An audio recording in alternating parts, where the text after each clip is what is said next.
Орим төрийн хэмжигчтэй ам нээвэл зочны ярилцлага эхэлж байна. Энэ дад бид улсын их хурлын гишүүн Уянгыг ураад байна. Студид ирсэнд баярлалаа. Маш их баярлалаа. Урьж оролцуулж байгаа. Тэгэхээр та өнгөрсөн 7 хоногт баялагын сангийн хуулийг өөрчлөх асуудал дээр ажиллаж байгаа гэдгийг мэдгдсэн л дээ. Тэгэхээр энэ хуулийн гол концепц болж байгаа тэр стратегийн ордуудын тодорхой хувийг жил бүр хуримтлалын санд шилжүүлж байх гэдэг ийм заалт байдаг шүү дээ. Тэгтэл яг энэ заалтыг тэр стратегийн орд гэдэг үгийг та уул уурхаан бүх орд гэж өөрчлөх гэдэг байгааг би жоохон ойлгосонгүй гайхлаа л да. Энэ ямар учиртай юм бол. Тэгээ яг энэ агуулга болохоор баялагтай улсын хувьд улс төржиж байгаа сэдв болгоно уул уурхаан төсөлтэй холбоотой байгаадыг салбарын үеийн хувьд жоохон эмзэглэж явдаг. За ингээ энэ яг юунаас холбоотой юм бэ гэд бодохоор нэг тийм уул уурхаан төсөл болгонд төрийн оролцоо байх ёстой юм шиг. За тэгээ байхдаа хувийг нь хилэлцэж хоёр талаасаа эзэмшлийн хувийг нь тогтоод тэндээсээ баялагын сангийнхаа хуримтлалын санг бүрдүүлээд хуримтлалын сангаараа дамжуулаад одоо Монгол Улсын иргэн болгон боловсролтой, эрүүл мэндтэй, орон сууцсандаа хүртээмжийг өгөөжийг хүртэж байх ийм зохицуулалт орчихсон. Ингээ явж байгаа. Ер нь бол баялагын сангийн хуультай байна гэдэг бол бидний хувьд том амжилт, том одоо хийж чадсан зүйлийн маань 24 онд батлагдсан шүү дээ, тийм ээ. Тэгээ хуримтлалын сандаа одоо яаж мөнгө хуримтлуулах юм бэ гэж харахаар дандаа төрийн өмчийн компани эсвэл төрийн өмчийн оролцоотой компани байна гэсэн зохицуулалт байгаа юм. Энийг одоо би ойлгохдоо Монгол Улсад үйл ажиллагаа явуулж байгаа уул уурхаан бүх төслүүд хувийн хвшлийнхч бай, төрийнхч бай, ижлэгэн хувь хэмжээгээр хуримтлуулдаг байвал нөгөө эрхтгш байна гэдэг үндсэн хуулийн зарчим маань газрын баялаг бас төрийн нийтийн өмч байна гэсэн том заалтын маань одоо үйлчлэл нь хангагдах юм болов уу гэж харж байгаа. Тэгээс ирээдүйдээ нөгөө баялагийг тойрсон энэ янз бүрийн улс төржилт, янз бүрийн асуудлууд нь одоо багасах болов. Тэгэхээр уул уурхаан бүх орд гингүүт чинь одоо 100% хувийн хвшлихч байна. Эсвэл гадна дотны хөрөнгө оруулалттай ийм компаниуд байдаг. Тэгэхээр тэдний зүгээс яаж энэ асуудлыг хүлээж авах бол хүлээн зөвшөөрөх болов гэдэг асуудал байна. Нөгөө талаараа мэдээж үндсэн хуулийн дах газрын баялаг бол нийт ард түмний өмч гэсэн мөртлөө тодорхой лицензээр эзэмшиж байгаа хүмүүс нь хувийн өмч юм шиг ашиглаад байдаг энэ асуудал дээр яаж зохицуулах вэ? За, уул уурхаан төслүүд тодорхой нэг ашигт малтамлын ордыг бий болгоход одоо олон инженерүүд ажилладаг.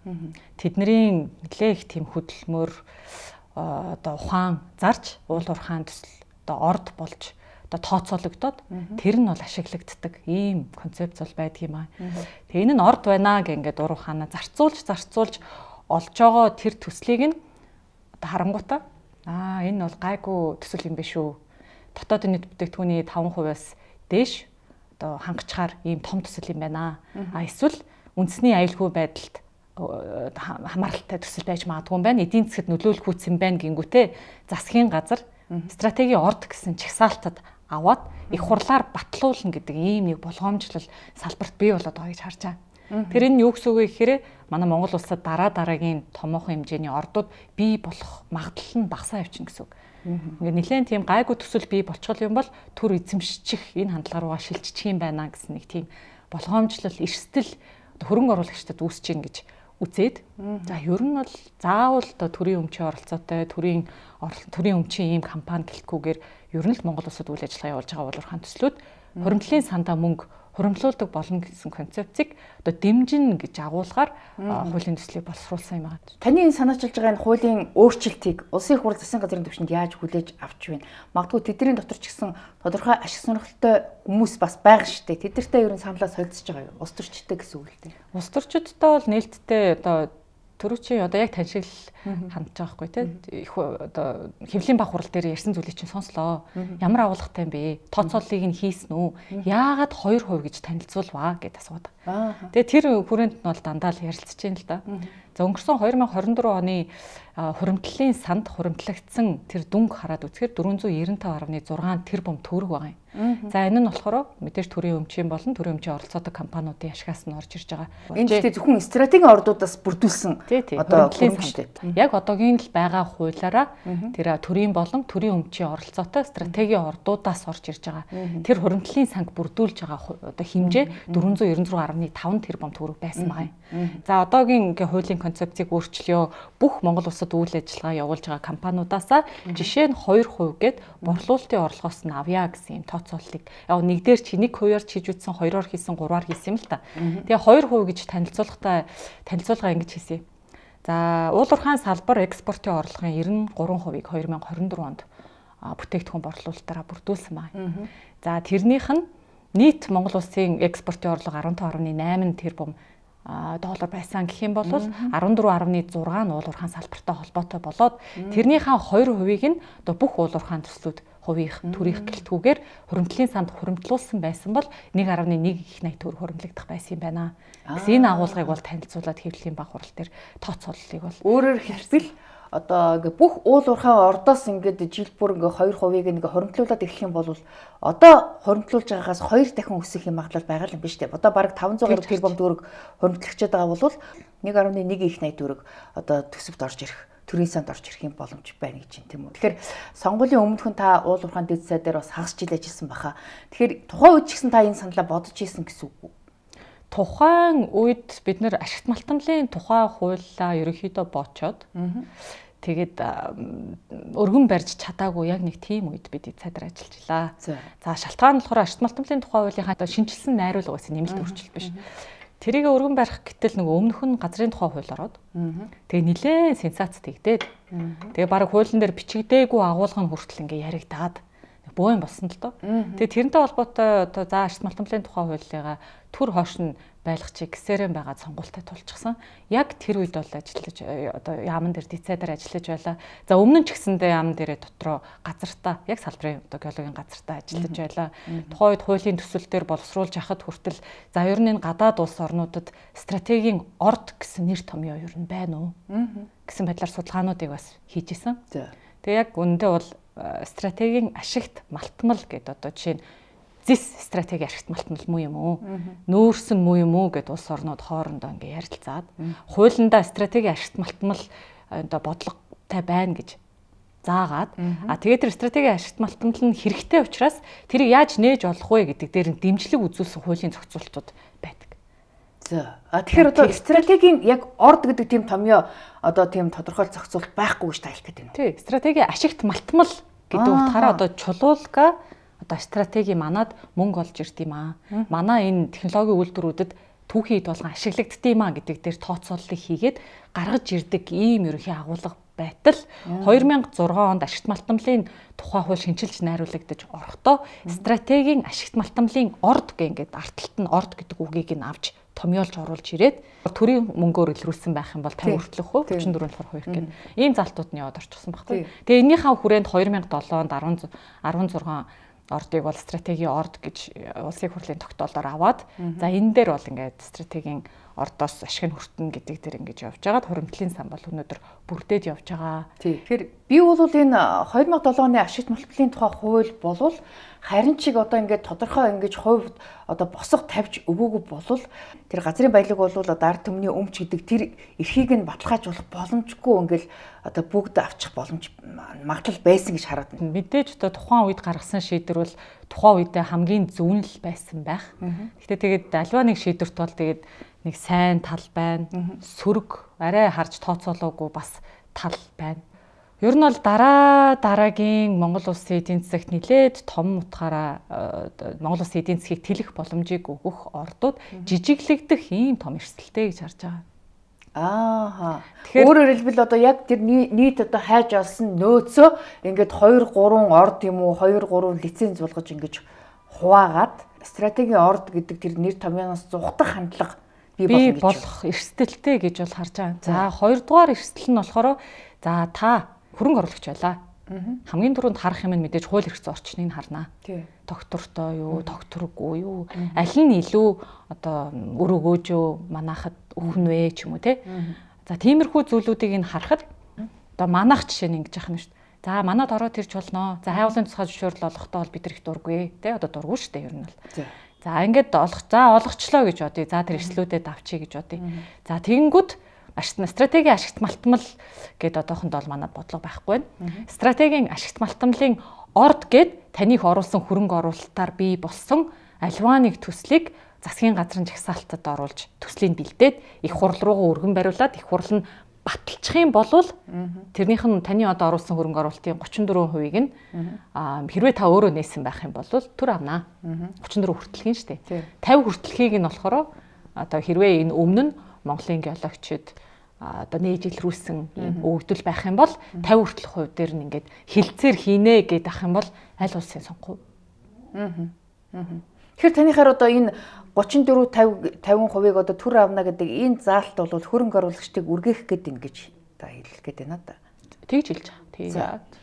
Харин ч одоо ингээд эн чинь тодорхой хэмжээгээр одоо газрын дорох баялаг бол ард түмний өмч гэдэг энэ одоо заалтыг хэрэгжүүлэх гол одоо чиглэл болсон заалт гэж байгаад байгаа шүү. Тэгэхээр танихаар яах ёстой гэж. Танихаар харин заавал төрийн өмчийн оролцоо ба. За 30% эзэмшээ. Заны төсөл байла. За ингээ гайгүй өргөөчтэй юм шиг байна. За тэрнийх нь за энэ танах олоод нээсэн юм чинь 34% дээр нь төр эзэмшнэ. Эргээгээд 34%-ийнх нь хөрөнгө оруулалтыг төр гаргах хэрэгтэй болно. Тэр чинь зүгээр үн төлбөргүй аваад ашигаас нь 34% хүртээд явах биш шүү дээ. 34% үйл ажиллагаа явуулах шаардлагатай 100% хөрөнгө оруулалтынх нь 34%-ийн зардлыг нь төр даах хэрэгтэй болно. Тэгээд 34%-ийн ингээ ашигыг хүртье. Ингээ яваад ах юм бол бүх уулуурхайн төслүүдэд төрийн өмчийн оролцоо бий болох байхгүй. Тэгэд манад яг одоо бүх тэр хөрөнгө оруулалтыг нь даагаад ингээ яваад ах нэгдүгээр эдийн засгийн бололцоо нь байхгүй гэж харж байгаа. Хоёрдугаарт яг уулуурхайн салбар дээр одоо төрийн одоо татвар төлөгчдийн мөнгөөр хайгуул одоо ашигт малтмлын хайгуулыг хийгээд ордыг бий болгоно гэдэг бол нэлээд эрсдэлтэй гэж бол харж байгаа. Магадгүй Монгол улсын газрын баялаг юм чинь төр одоо ард түмнийг төлөөлж тэнд одоо хувь эзэмших гэж байгаа бол яагаад заавал тэр 34% юм уу 50%-ийн зардлыг гаргах хэрэгтэй гэж зүгээр үнгүй тэр хувийн эзэмших тань биш үү гэдэг ийм агуулга бас яригддаг. Яг л таны нанд агуулга нэлээ нефт бол иргэдэд бол орчихсон. За ингээд та хэллээ. За үндсэн хуулийн дагуу ингээд газрын баялаг дорох баялаг бол нийт төрийн нийтийн өмчөө. Тийм учраас 34-50%-ийг нь авах хэрэгтэй. Тэгвэл тэгээ яагаад хувийн хвшлийн үйл ажиллагаа явуулж байгаа төслүүдээс жиг давах концепц нь ярихдаггүй. Аливаа нэг хувийн хвшлийн үйл ажиллагаа явуулаад дараахиж хөрөнгөө оруулаад олоод бий болцсон ордыг нь тодорхой хэмжээг нь заавал авах хэрэгтэй юм аа гэсэн. Тэгээд тэрийгэ төрийн өмчийн гэж зарлангуудаа бид нар үйл ажиллагаа явуулахад нь зардлыг чи хүртэл гарахгүй. Ягаад гэвэл хайгуулын төр нь хийсэн юм аа гэсэн байдлаар юм хилцээрт ороод ингэж явна гэж. Нэг тийм чагсаалтад орохгүй байх тэр нөхцөлийг манай салбарт үүсгэж ийн гэж харж байгаа юм аа. Засгийн газар жагсаалтанд оруулах хэсгээ шийднэ. За их хурлаар ороод батлуулнаа. Тэгээ жагсаалтанд оруулахгүй байх тэр аргыг сөргөжлж эхлүүл яах вэ? Тэгэхээр зүгээр бүгдд л нээлттэй шударгал. Арга бол аль хэдийн хэрэгжиж эхэлсэн гэж харж байна л да. Стратегийн ордын тэр одоо тэр нөөцийн одоо шалгуурыг хангацсан том ордууд стратегийн гэж тодорхойлолтод орохгүй яваад байгаа анзаарэгдээд байгаа шүү дээ. Та энийг ер нь тэгж хэлэх гээд байна уу юу? Тэр миний ярьж байгаа сэдв бол ерөөсөө цаашдаа яах вэ? Уулуурхайн салбараа аварчулдах уу? Эсвэл одоо бүх боломжтой одоо ордуудыгаа жижиглэх тэр нөхцөл рүү нь төлөх үү? Эсвэл засгийн газар одоо маш их одоо уулуурхай ажилтны эрх соёлын яам бол нэлээд их эрх мэдэлтэй болно доо. Үйл ажиллагаа явж байгаа төслүүдийг чагсаалтад оруулах уу, оруулахгүй юу гэдэг. Тэр эрх мэдлийг ингээл өгөөл заавал төрийн оролцоо гэдэг зүйлийг бий болгоол ингээд явах уу? Эсвэл хөрөнгө оруулагчдад ингээд нэг үндсэн ийм дүрм нь ойлгомжтой. Монгол улсад үндэсний баялагын сан гэж байд юм аа. Хуримтлалын сангаасаа ингээд хүртээмжийг өгөөжийг нь ингээд бүгдэд хүртээмжтэй өгөх гээд байгаа маа. Тэгэхээр ингээд таад үйл ажиллагаа Монгол улсад явуулах юм бол 2%-ийг нь ч бай одоо хувь нь бол эцэслэн шийдвэрлэгдэнэ. 1 үү, 2 үү, 3 үү гэдгийг нь хуримтлалын сандаа тушаадаг болох юм аа гэсэн ийм зохицуулалт ирвэл аль нь ашигтай вэ гэдгээл бид нар бодох хэрэгтэй байна. Түрүүн танд хэлсэн төрийн бас байгууллагуудаас саналуудыг нь авна. Тэгээ юмыг олон талаас нь үзэх хэрэгтэй байгаа учраас Монгол улсад олон тусгай зөвшөөрөл эзэмшиж байгаа. Эсвэл гадаадын дотоодын хөрөнгөний бирждээд аль хэдийн хувьцаанд гарсан компаниуд бас юу гэж үзэх нь вэ? Эсвэл ирээдүйд нэг 34 хүртэлх эсвэл 50 хүртэлх хувийг төр авчих тэрийг эрсдэл гэж харах нь одоо над шиг тий. Эсвэл одоо бид нар одоо 2%-ийг нь ч юм уу 1%-ийг нь ч юм уу 3%-ийг нь хуримтлалын санд өхөн зүйтэй гэж үзэж гинэ гэж санал нэгтгэх нь. Тэрийг харж агаад эцслээд хилцүүлгүүдээ эхлэнэ л гэж бол харж байна. Магадгүй 2%-аас жоохон одоо босхийг өндөрсгөх тийм боломж байна уу? Танд юу гэж харагдаж байна? Яагаад 2% гэж үзсэн бэ гэдээ бас асууж байгаа юм шүү. Тань яагаад 2%? За сая энэ бол энэ санаа юунаас төрсөн бэ гэхээр Ороногийн гэрээг бол сая Монгол улсад нэлээд ашигтайгаар бол бид нар хийж чадсан. За энэ дээр ингээ яг одоо Франц талдаа өгөөж нь болж үлдэх зүйл нь юу байсан гингүүт одоо маркетингийн төлбөр гэдэг зүйлийг одоо тэр Ороно одоо Бадрах энержи Монгол улсад үйл ажиллагаагаа явуулаад шар нутгийг гаргаж ирээд тэрийгэ худалдаалах яах үедээ борлуулалтын орлого гээд 2% гэж тавьчих. За. Тийм. Тэгэхээр маркетингийн төлбөр нь 2%. Тийм.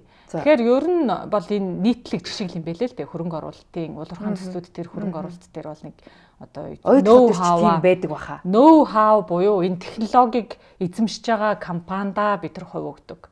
Эсвэл одоо маркетингийн төлбөр ч юм ямар нэгэн байдлаар тодорхой хувь дээр тогтож явдаг байхгүй юу өрөөгөөж гээд. Оюу толгой жишээлбэл одоо менежментийн зардал нь одоо бас нийт зардлын билүү 2% байна мэн гэж бас нэг тийм нэг зохицуулт байдаг баха. Менежментийн зардал гэдэг төлбөр байдаг. Би яг тэр хувийг нь одоо хуримтлалын сан одоо баялагын сан бол 24 онд бид нар баталж чадсан хууль учраас тэр концепцол хараад байгаа байхгүй юу. Тэгэхээр тэрэн дээр өмнө нь бол ийм зүйл яригдаагүй л байгаа юм. Яг хуулиа нарийн унших юм бол төрийн өмчийн оролцоотой эсвэл төрийн компаниудын ашигасаал хүртнэ гिचгсэн.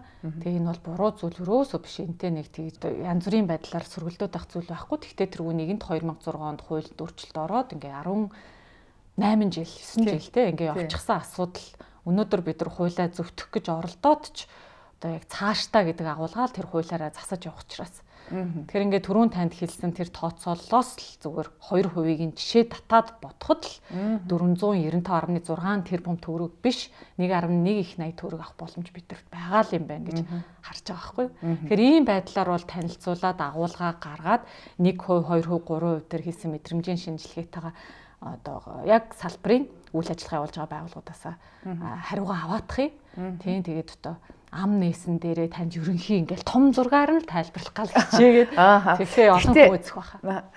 Та баялагын сангийн хууль чи 2024 оны 5 сард батлагдсан баха. Тэгтэл та тэр үед уулуурхын дэд сайд байсан юм байна. Тэгээд энэ хууль улсын хурлаар орж ирээд ингээд батлагдчих хахад таны энэ одоо санал тухайн үед танд төрөөгүй байсан юм уу? Эсвэл та тэрийг саналаа хуулинд тусгуулах гэж чадаагүй өнгөрчвөө юу гэж харж байна. Одоо их хурлын гишүүн болоод танд хууль наашлах эрх нь одоо нэгдэнгүү та энэ боломжийг ашиглах гэж байна уу? Юу гэж харж байна. Одоо харин яг хизээ хаана яасан ийсэн гэд ингээд бодхоос илүүл магадгүй ашигт малтамлын тухай хуулийн шинжилсэн хариулга дээр сууж хахад тэр стратегийн орд гэдэг нэр томьёо олон улсад байна уу гэд өөрөө яг судалгаа хийж байхдаа одоо төрсөн тийм бодлого. Тэгээ яг нь баялагын сангийн тухай хууль ингээ орж байгаа тохиолдолд бас төдийлөн зориглоод тий одоо стратеги үндэсний баялагын сангаа батлуулчих юмсан гэдэг ингээ бас дотроо бодож штэ тий. Тэгээ тэр агуулгынхаа хүрээнд бол нэлээд тод бол яриаггүй. Нэгдүгээрт бол засаг дотор ажиллаж байсан тий. Хоёрдугаарт бол яг тухайн үедээ суурь судалгааг нь хийгдээд үндэсний баялагын сан батлагдах нэ гэх хүлээлттэй байсан. Учираас яагаад үндэсний баялагын сан Монгол улсад хэрэгтэй байгаа гэхээр яг өгөөж нь энэ том стратеги ордуудаас яаж ирээд байгаа юм бэ гэдг нь бол хэрвээ мэдрэгдэхгүй л бол одоо нэг дэмжин гэсэн тийм бодол төрөхгүй байх магадaltaй. Тийм шүү дээ. Одоо ингээд уул уурхайн экспорт өслөө, эдийн засаг сайхан өслөө гэдэг иргэдийн амьдрал эсэргээрээ уруудах юм хандлага байна. Өөрөөр хэлбэл тэр баялагын үр өгөөж одоо яагаад иргэдэд мэдрэгдэхгүй байгаа юм бэ? Улс тийм их орлого болоод байгаа юм бол тэр орлогоос яагаад иргэдтэй хуваалцахгүй байгаа юм бэ те? Тэгээ энэ дээр бол энэ баялагын хууль бол яг бас одоо чухал алхам болсон. Гэхдээ засч залруулах зүйл байгаа гэдэг утгаар нь та бас энэ хуулийг өргөн барьж байгаа юм. Өргөн барих гэж байгаа юм. Барих гад тий одоо хэлцүүлгүүдээ эхлэнэ. Тэгэхээр ч нөгөө ядаж тий ийм Монголио руугаа ороод өөрсдийнхөө ингээд хоримтлын одоо нэр дээрээ бичигдэж байгаа бичлэлтүүдээ ингээ хараад тэгээд ингээ ашигладаг болох юм байна гэж бодох юм бол уулуурхайн салбарыг дэмжиж эхэлнэ гэсэн бас нөгөө зөвхөн салбарын үний ийм найдвар байгаа байхгүй юу? Одоо ингээ 500 орчим тэрбум төгрөг одоо хуримтлалын санд бүрдсэн байна гэж штэ. Энэ 500 тэрбум чинь жишээлбэл иргэн мөнхт бол яаж тусах юм? Нөгөө нэг 5-7 ногдлаа шиг л одоо засгийн газар ч юм уу ямар нэгэн сайд дарга нар шийдвэр гаргаж ижил бидэрт нэг 100 мянган 200 мянган гэдэг өгөх л байх гэсэн л ийм ойлголттой. Тэгэхээр тэр чинь нэг эзэнгүү мөнгө шиг тийм байдал үүсгээд байна уу? Одоо үндэсний баялагын сангийн тухай хууль дээр бас сайжруулах нэг зүйл нь бол яг наадах гэж би бодож байгаа. Юу гэхээр нөө төрөлжсөн 3 сан байгаа шүү дээ. Тийм ээ. Ирээдүйн өв сан, хуримтлалын сан, хөгжлийн сан гэдэг. Хуримтлалын сангийн зарцуулах тэр бүх журмыг нь батлах нь гэр бүл хөдөлмөр нийгмийн хамгааллын яамны мэдэх асуудал болчиход байгаа юм. Тэгээд журам батлагддаг уу? Тэр журам бол яг 12 сард 24 оны 12 сард бол батлагдсан. Гэхдээ хэрэгжиж эхлэхээс өмнө нэг тийм сайжруулах саналууд иргэдээс их бол ирж байгаа. За Өмнөг Говь аймагт бол нэлээд тийм хамааралтай ажилт юм аа. Би тийм Өмнөг аймгийн Чөлөөгийн технологийн сургуулийн уулархан салбар сургуультнаас нэг одоо чөлөө заваараа багшилдаг юм л да. Тэгээд тэнд ингээ иргэдтэй уулзах үеэр бол яг энэ асуудлыг хөндөж байгаа. Одоо ингэж мөнгө тараана гэдэг бол юмлаа цусгэн тий манайхан бас их хэрсв.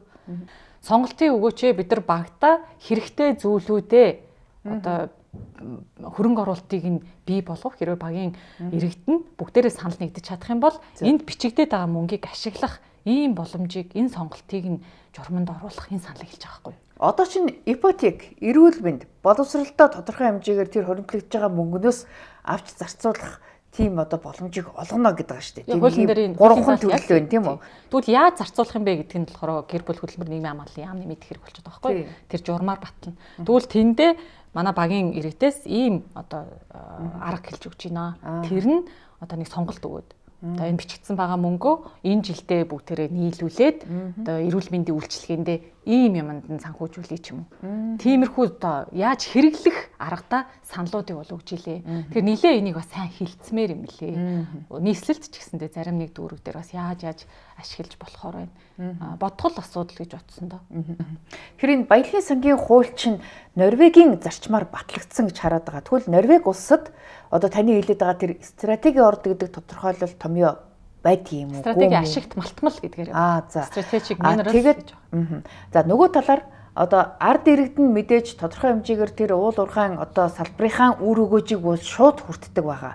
Манай Монголд бол шууд хүртэж чадахгүй зөвхөн ганцхан л стратегийн ордоосоо бид нэр хувь хүртэж штэ. Хуримтлалын сангаар дамжуулаад 5 толгоогоос л хүртэж чинь, ногд ашиг хүртэж чинь. Бусад ордууд нь ашигтай ажиллаад байгаа мó, орлого олж байгаа мó тэр нь ерөөсөө мэдээлэлч байхгүй. Тэгээд хувь хүртэх, ногд ашиг авах тийм боломж нь ч нээгдэхгүй хэвээр байгаад штэ. Энэ асуудлыг ер нь яаж одоо гарц одоо хайх боломж вэ гэж харж байна. Эрдэнэ тос байлаа шүү. Тэ ер нь бол дархны төмөрлөгийн үйлдвэрч бас байгаа. Би ийм Монголиод бол их талархалтай хандж байгаа. Тэгэл яваал ороход саяхан бас би бас таны ярьцлаганд бэлдээд тэрийнхэн бас нөгөө Чингис гэдэг тэр санд байгаа. Харахад мөнгө харахад бол доотлолт нь хаанаас энэ их усүрэн тавигдгаа компаниудын нэр бол байлээ. Тийм тэгэхээр тэрийг харахад бол одоо минийх чинь байгаа гэсэн үг үү? Би одоо орж үзээгүй байна л да. Хүүхдүүдийн маань нэр дээр хүртэл харагдахаар бас нэг айтаахан юм лээ. За хідэн төслөөс байв да. 7 байв. За тэгээд би ч одоо Эрдэнэтээс нэлээ их байд юм байна да гэдээ бас нэг хараад Эрдэнэс оюу толгоос хүртэл тодорхой хэмжээний мөнгө орж ирсэн байна гэд. Тэгээд би ч одоо 3 хүүхэдтэй. Тэгээ ингээл үзэх юм бол те одоо нөгөө журмаараа гэр бүл хөтөлбөр нийгмийн хамгаалалтын яамныхан батлах журмаар хэрвээ энэ бүгд мөнгөө сонголтыг нь бий болгоод зарцуулах тэр журам нь уян хатан байх юм бол би овоо их юм одоо сая хүрчгэнэ штэ нөхрөө оруулах юм бол баг тий одоо яаж ашиглаж болох уу гэл автоматар л хүн л юм хань боддөг юм блэ. Нэг жилийн хугацаанд жишээлбэл тэр хуримтлалын санд одоо зөвхөн танай гэр бүлийн даасан тэгэхэд сая төгрөг одоо орцсон байх магадлалтай бичигдсэн. Тэгэхээр энэ бичигдсэн гэдэг үг чинь нөгөө нэг нийгмийн даатгалын шинтгэлийн юу шиг л одоо болчих вэ гэдэг асуудал шүү дээ. Жишээлбэл 20 гаруй жил одоо улсад нийгмийн даатгалын шимтгэл төссөн иргэний одоо дансанд 100 сая төгрөг бичигдсэн байх ёстой. Бичигдсэн. Гэтэл тэр мөнгөө бид нэр авч ашиглаж болохгүй хоосон бичлэлт эн чинь бодиттой мөнгө бишээ гэдэг асуудал бас эргэлзээ төрүүлээд байгаа байхгүй. Одоо харин журмал бүгд төрүүлэх ёстой. Хуульмаа саяхных. Бичлэлдээ бид нар хийгээд харж байна. Хэдэн төгрөг хуримтлагдсанаа харчихсан. Одоо яаж аятайхан шиг одоо яг ингээ эргэн бүр ингээ үр шимийг хүртэхээр тийм журамтай болох вэ гэдэг дээр л анхаарч бол ажиллаж байна. Тийм тэгээд тэр журам эдрийн үйлчлэлийг бас тодорхой хэмжээгээр хойшлуулъя. Одоо зарцуулж эхлэх, одоо ашиглаж эхлэх боломжоо хойшлуулъя гэсэн байдлаар бол ажлын хэсгийн хурал дээр гэр бүл хөтөлбөр нийгмийн хамгааллынхан бол танилцуулж илээ. Гэхдээ бид нар хойшлуулсны оронд одоо илүү тийм одоо уян хатан журмыг бий болгоод үр шимийн шууд хүртээд эхлүүл яасан бэ гэдэг байдлаар саналуудаа тавиад яг үнэ явсан байна. Тэгэхээр одоо ингээд манай гэр бүлийн дасан сая төгрөг байгаа юм байна. Нэг жилд л ингэж хуримтлагдж байгаа юм чинь нэг 5 жилийн дотор бол бид нэг 5 сая төгрөгтэй байхаар байна. Манай гэр бүл хуримтлал гэх. Тэгээд гинтийн одоо сургалтын төлбөр ч гэдэг юм уу, одоо эмчилгээний зардалтаа ашиглачмаар байдаг. Гэтэл ингээл засгийн газар ямар нэгэн шийдвэр гаргахгүй бол ингээл тэр мөнгө зүгээр хоосон бичлэлт байдлаар байгаад байдаг юм асуудал байна. Эсвэл ингээд засгийн газар аваад ашиглацсан шал өөр юмд хэрэгэлсэн. Тэгээд тэр хэрэгэлсэн мөнгөө буцаагаад тэр хоримтлын сан руу нөхөж хийхгүй одоо нийгмийн даатгалын сангийн алдагдал шиг л ийм ингээд алдагдал үүсгэчихгүй гэсэн болгоомжтой юм л да. Болгоомжл бол бүгдээрэнд нь агуу. Гэхдээ одоо бид нар чинь гаргасан алдаа гаргах бол тэгэл нэг зүгээр хүн юм хойно гэж нэг бодох асуудал юм шиг байна. Гаргасан алдаагаа та сая дурдлаа шүү дээ нийгмийн даатгалын шинжилгээтэй холбоотой. Тэрийг давтна гэдэг бол ёстой жинхэнэ тэнэглэл болоод байгаа байхгүй юу? Тэрийг давтуулахгүй байх ёстой шүү дээ. Тийм давтуулахыг ерөөсөө хүлээн зөвшөөрч болохгүй. Тийм учраас энэ одоо журмыг хэрэгжилтийг нь хойшлуулна гэсэн зүйлийг хүлээн зөвшөөрч болохгүй. Хэрэгжүүлэхдээ яаж аятайхан хэрэгжүүлэх юм бэ? Одоо гинтийн янз бүрийн асуудал гарвал тэр гэр бүлийнхаа гишүүдийнхаа нийлүүлээд ашиглацдаг байх. Тэр бүх гаргалгааг нь гаргаж өгөөд. Тэгээд улам журмаа төвлөржүүлэл явах нь л одоо бидний гарцл гэж харж байгаа. Тэгэхээр одоо ингээд стратегийн ордуудын тодорхой хувийг төр эзэмших ёстой гэдэг энэ хуулийн заалт бүрэн хэрэгжиж чадахгүй байна л да. Одоо нэг 16 стратегийн орд гэдээ баталсан байдаг. Гэтэл яг үнэндээ төрийн мэдлэлтний 6-7 орд л үлдсэн. Бусад одоо 8-9 хувийн хвшлүүд хуваагаад буцаагаад автсан стратегийн орд гэдэг тэр тодорхойлтоос нь баг гаргацсан юм шиг ийм асуудал үүсчихэд байгаа юм л шүү дээ. Одоо эргээд хувийн хвшлийнханд одоо самсаргүй алдсан тэр ордуудаа буцааж авах гэдэг юм уу тэр хувиа одоо буцаж сэргээх гээд ингээд хилцлийн ширээний ард сууж байгаа гэж ойлгосон. Тэгэхээр энийг та юу гэж харж байна? Би бас яг тэгж л ойлгосон доо. 2007 онд тэр их хурлын 27 дугаар тогтоолоор батлагдсан. Тэр ордууд бол одоо хүртэл тэр тогтоол хүчин төгөлдөр байгаа. За тэгээд тэр тогтоолын хэрэгжилт яагаад хангагдаагүй вэ гэж л та асууж байна гэж би ойлгоод байна. Одоо тэрнийг хэрэгжилтийг нь яагаад хангагдаагүй юм бэ? Хэрэгжүүлъя гэдэл бэт томилогдчиход байна гэж би харж байгаа. Тэгэд энэ хооронд ч одоо 20 жилийн хугацаанд ч олон засгийн газар одоо ажил хийлээ шүү дээ. Тэгээд эдгээр нь ингээд мдээгүй байдаг юм уу? Тэр хойно одоо ингээд гинт ухаан орж байгаа юм шиг ингэж асуудал ханддаг нь яаж байгаа юм бол та өөрөө уулуурханд дэд сайд байсан хүний хувьд танд энэ талаар мэдээлэл юу байсан уу? Стратегийн ордын 16 тэр ордын жагсаалт тэр бүгд бол нийтдээ л мэдээлэл шүү дээ, тийм. Тэрийг бол мэдчихэл байсан. Тэгээд төр хувь эзэмшиж хувиа авч чадахгүй байна гэдэг асуудал тухай үед ер нь яамны хүрээнд жишээлбэл одоо яригдчихсэн энэ мэдээлэл байсан уу? За тухайн үед бол зарим нэг эрдэнтээр үйл ажиллагаа явж байгаа үүсмэл ордтой холбоотой асуудал бол тэгдээд тэгээд тэрнтэй холбоотой мэдээлэл эдэр бол гараал явж байгаа. Одоо хууль тогтоож байгаа байгууллагын шийдвэр гаргалаа. За шийдвэр гаргахад нь тэр суурь судалгааг нь хийж өгч байгаа нь бүгдээрээ одоо тэр яамдууд агентлагууд байна да тийм. За шийдвэр гаргачлаа.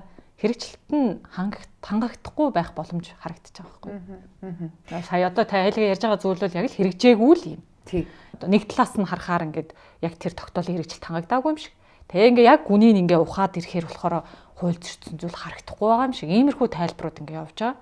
Тэгээ одоо ширээний ард суугаад тэр бүгдийнхаа нюансыг нь олоод тэгээд асуудал нь шийдэгдээд биднэрт танилцуулагдах байх. Зүгээр миний зүгээр одоо залуу улс төрчийн хувьд бодож байгаа зүйл бол нэг тийм бид нар олон жил нэг бас нэг уулархан салбарын хүний хувьд хэлэхэд нэг тийм баялагаасаа болоод ингээл тойрол муудалцаал ингээд байхгүй юмсан.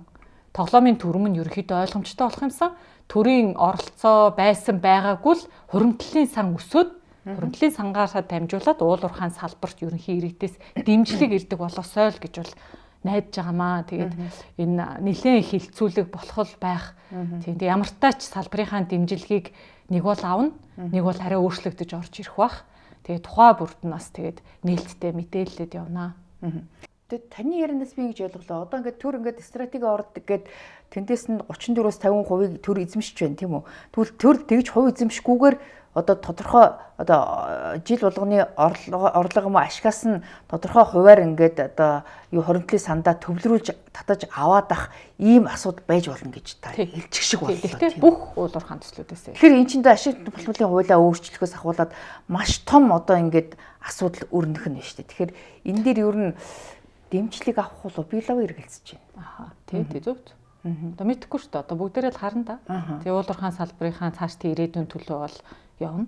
За. Тийм. Гэтэ тэгвэл хэрвээ 34-өөс 50% ингээд төр эзэмшихгүйгээр жил болгон тодорхой хувийг авна гэх юм бол энэ 2% гэдэг үл дэндүү шамлалтай гэж би харж байна. Дор хаяж одоо 15% ч гэх юм уу ийм байх ёстой л гэж бодсон. Тийм, хувь нь бол эцэлэн тогтоогүй байна. Энэ дээр бас нэлээд хувийн хвшлүүдээс саналууд нь бол ирнэ. Гэтэ би таны нэвтрүүлгийг олон хүн үздэг учраас хэлмээр байгаа зүйл нь хайгуулын үйл ажиллагааг эрхэлдэг субъект бол хувийн хвшил юм аа.